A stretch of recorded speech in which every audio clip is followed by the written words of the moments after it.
दोस्तों, जिन लोगों की नींद मृत्यु के समान शांत और शिथिल होती है, उन लोगों का हर सुबह एक नया जन्म होता है। इसका अर्थ है कि जिस प्रकार मृत्यु के समय हमारी सांसें एकदम थम जाती है, उसी प्रकार नींद में अगर हमारी सांसें इतनी ही धीमी रफ्तार से चले कि किसी को पता ही ना चले कि हम सांस ले रहे हैं, तो समझ जाइए कि आप योग निद्रा में हैं। योग निद्रा यानी कि आपकी नींद ही आपके लिए ध्यान बन चुकी है। इसके बाद आपको ब्रह्म मुहूर्त में जागने का प्रयास नहीं करना पड़ेगा। आपका शरीर अपने आप ही बिस्तर को ब्रह्म मुहूर्त में छोड़ देगा, क्योंकि साधारण नींद को पूरा होने में 8 घंटे का वक्त लगता है, लेकिन योग निद्रा में वही नींद 4 से 5 घंटे में पूरी हो जाती है। लेकिन अपनी सांसों को योग निद्रा के अनुसार ढालने के लिए आपको कुछ बातों का ख्याल रखना होगा। सबसे पहली बात, अगर आपको ब्रह्म मुहूर्त में उठना है तो उसके लिए अपने शरीर के साथ जोर जबरदस्ती नहीं करनी है। अगर आपकी नींद पूरी नहीं हुई है तो आपको कोई भी अलार्म यूज करने की जरूरत नहीं है, क्योंकि अगर आप नींद पूरी हुए बिना ही ब्रह्म मुहूर्त में उठ जाते हैं तो आप ब्रह्म मुहूर्त की ऊर्जा का भरपूर उपयोग नहीं कर पाएंगे। अगर ब्रह्म मुहूर्त में आपकी आंखें अपने आप खुलती हैं तो ही आप सुबह के ध्यान में गहरे प्रविष्ट हो सकते हैं। लेकिन अगर हम अपने साथ जबरदस्ती करते हैं तो हमारा पूरा दिन तनाव में बीतेगा, थकावट में बीतेगा। ब्रह्म मुहूर्त में जागने की तैयारी पिछली रात को ही की जाती है, तो तैयारी क्या है, चलिए एक एक करके जानते हैं। सबसे पहली बात, 9 बजे सोने की तैयारी कर लीजिए। ये समय निश्चित कर लीजिए कि आपको किसी भी हालत में 9 बजे अपने बिस्तर पर पहुंच जाना है और बिस्तर पर पहुंचकर शिथिल और शांत होकर सो जाना है। आपका दफ्तर दफ्तर में ही रह जाए, आपका व्यापार बाहर ही रह जाए। शयन कक्ष में आपके साथ कोई भी चीज या कोई भी विचार ऐसा ना जाए जो आपको बाहर की तरफ लेकर जाए। कितना भी जरूरी काम क्यों ना हो, लेकिन एक गहरी नींद के मुकाबले कोई काम ज्यादा जरूरी नहीं होता। धन तो लोग कमा लेते हैं, लेकिन उस धन से एक रात की नींद भी नहीं खरीदी जा सकती। 9 बजे सोने की तैयारी 7 बजे ही शुरू हो जाती है। अगर आप सोचेंगे कि मैं 9 बजे सीधा बिस्तर पर जाकर गहरी नींद में चला जाऊंगा, तो ये आपका वहम है। गहरी नींद यानी कि योग निद्रा में जाने के लिए आपको सोने से पहले कुछ तैयारियां करनी होती है, और उन तैयारियों में तकरीबन 2 घंटे का वक्त लगता है। इसलिए मैं कह रहा हूं कि 9 बजे सोने के लिए 7 बजे से तैयारी शुरू कर दो। सबसे पहले 7 बजे तक अपना रात्रि का भोजन समाप्त कर लो। आपने कभी ख्याल किया है कि खाना खाते ही हमें कुछ देर में नींद आने लगती है? ऐसा क्यों होता है? इसका जवाब है कि खाना पचाने के लिए हमारे शरीर को आराम चाहिए होता है। नींद का एक सबसे महत्वपूर्ण उद्देश्य होता है खाने को पचाना। पूरी रात हमारा पाचन तंत्र उस खाने को पचाने में लगा रहता है जो हम सोने से पहले खाते हैं। आप रात्रि का भोजन जितनी जल्दी करेंगे, खाना उतनी जल्दी पच जाएगा और आपकी नींद पूरी हो जाएगी। आयुर्वेद में रात्रि के भोजन के लिए जो समय निश्चित किया गया है वो सूरज छिपने से पहले का किया गया है, और रात्रि का भोजन जितना हल्का होगा, हमारा पाचन तंत्र उतना ही जल्दी काम पूरा करेगा। इसलिए रात्रि के भोजन में हमेशा हल्का खाना ही खाएं। जिस खाने को पकने में जितना ज्यादा समय लगता है, वो खाना उतना ही भारी होता है, और इसके विपरीत जिस खाने को पकने में जितना कम समय लगता है, वो खाना उतना ही हल्का होता है। उदाहरण के लिए, रोटी को पकाने में ज्यादा मेहनत और ज्यादा समय लगता है, वहीं पर चावल को पकाने में कम मेहनत लगती है। इसके फलस्वरूप रोटी को पचाने में हमारे शरीर को ज्यादा ऊर्जा लगती है, और वहीं पर चावल को पचाने में उससे कम ऊर्जा लगती है।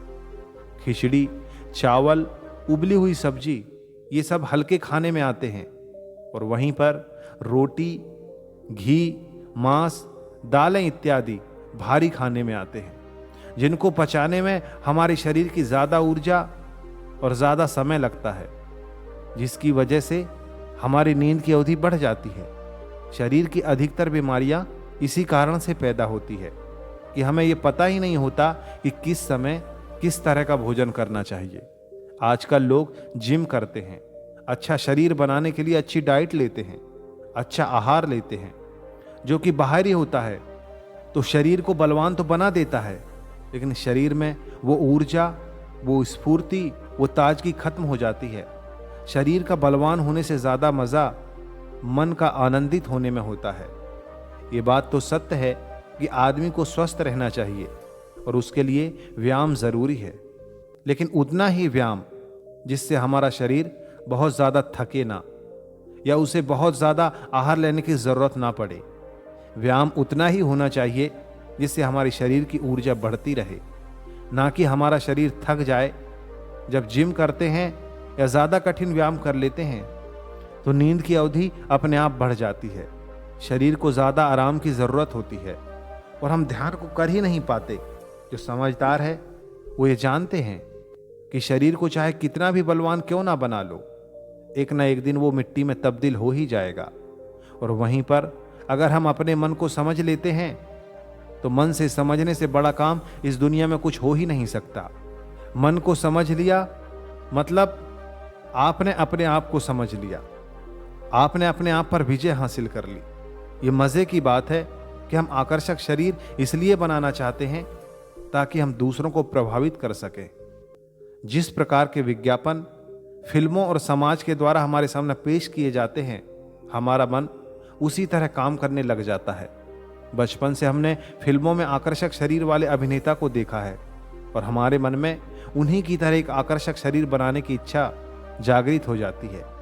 लेकिन वहीं पर हमारा समाज हमारे ऋषि मुनियों की तरह मन को आकर्षक बनाने पर ध्यान देता तो शायद हम जिम की जगह ध्यान को कुछ ज्यादा महत्वपूर्ण समझते। खैर, अपनी बात पर वापस लौटते हैं। रात्रि का हल्का भोजन कर लेने के बाद आपको अपने शरीर को शिथिल करने की प्रक्रिया पर ध्यान देना चाहिए। 7 बजे तक आपने भोजन कर लिया, अपने दफ्तर के सारे काम खत्म कर दिए, अब आपके पास कुछ भी काम नहीं है। 7 से 9 बजे का जो समय होता है उसे हमें पूरी तरह से उपयोग करना चाहिए। अपने मन को शांत, शिथिल और विचार मुक्त बनाने की तरफ ध्यान देना चाहिए। इसके लिए गुनगुने पानी से स्नान करना बहुत ही सहायक सिद्ध होता है। गुनगुने पानी में नहाते हुए ये भाव अपने मन में पैदा करिए कि आज पूरे दिन की चिंताएं, पूरे दिन का गुस्सा, पूरे दिन की घृणा, पूरे दिन का परिश्रम, पूरे दिन की थकावट, पूरे दिन का तनाव अपने आप पानी के साथ आपके मन से धुल गया है। आपका मन एकदम खाली और निर्मल हो रहा है। ये भाव हमें नहाते हुए करना है। अगर आपके पास स्नान गृह में कोई टब है तो टब में लेटकर भी ये भाव पैदा किया जा सकता है। टब में लेटे लेटे अपने शरीर को शिथिल करते जाइए। शिथिल करने का सीधा सा तरीका है अपने मन में भाव पैदा करना, और भाव जितना प्रगाढ़ होगा उसका परिणाम उतना ही जल्दी मिलेगा। नहाने के बाद अपने आप को खाली रखें। टीवी मत देखिए, किसी से बातचीत भी मत करिए। अपने आप को एकदम शांत करिए। जो बाहर की चीजें हैं, जो बाहर की वस्तुएं हैं, उन्हें बाहर ही छोड़ दीजिए। वो अगले दिन भी वहीं पर मिलेंगी। अपने शयन कक्ष में किसी अच्छी सुगंध का प्रबंध करें। जो भी सुगंध आपको पसंद हो, आप किसी अगरबत्ती या धूप बत्ती का इस्तेमाल कर सकते हैं, या फिर आप किसी परफ्यूम या रूम फ्रेशनर का भी उपयोग कर सकते हैं। इसके बाद कमरे की रोशनी को धीमी कर दीजिए और कोई शांत संगीत लगाकर अपने बिस्तर पर लेट जाइए। ब्रह्म मुहूर्त में उठने के लिए किसी अलार्म का उपयोग मत करिए। बस अपने प्रभु से कहिए कि वही तुम्हें ब्रह्म मुहूर्त में जगा दे। उससे बड़ा जगाने वाला कौन होगा? वही एकमात्र है जो आपको जगा सकता है। अगर आपको सुबह 4 बजे उठना है तो आप उससे कहिए कि प्रभु, मुझे 4 बजे आप ही जगाने वाले हैं, आप ही सृष्टि के कर्ता हैं। और धीरे धीरे यह भाव अपने मन में बनाते हुए आप नींद की आगोश में चले जाएं। 21 दिन तक प्रयोग करने के बाद आपको खुद ही एहसास होगा कि आप अपनी नींद में भी जागते रहते हैं। अब आपका जागरण पूर्ण हुआ। अब आप योग निद्रा में प्रविष्ट हो चुके हैं। जिस नींद को पूरा होने में 8 से 10 घंटे का समय लगता था और उसके बाद ही मन में थकावट बनी रहती थी, अब वही नींद 4 से 5 घंटे में पूरी होकर भी आपको चुस्त बनाए रखेगी, क्योंकि अब वो आपकी नींद वास्तविक नींद है। पहली वाली नींद में आप अपने सपने में चलते रहते थे। आपका मन, आपका मस्तिष्क निरंतर काम करता रहता था। आपका पाचन तंत्र अलग क्रियाओं में लिप्त रहता था। लेकिन अब तो आपके मन में कुछ भी विचार नहीं चलते हैं, ना आपको सपने आते हैं और ना ही आपके पाचन तंत्र पर उतना दबाव रहता है।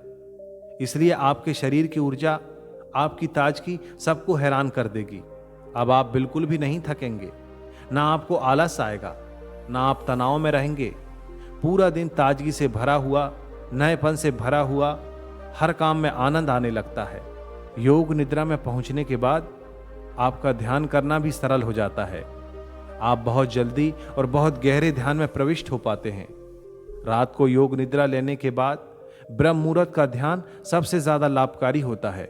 इसलिए ब्रह्म मुहूर्त में जागकर आधा या 1 घंटे ध्यान को जरूर देना।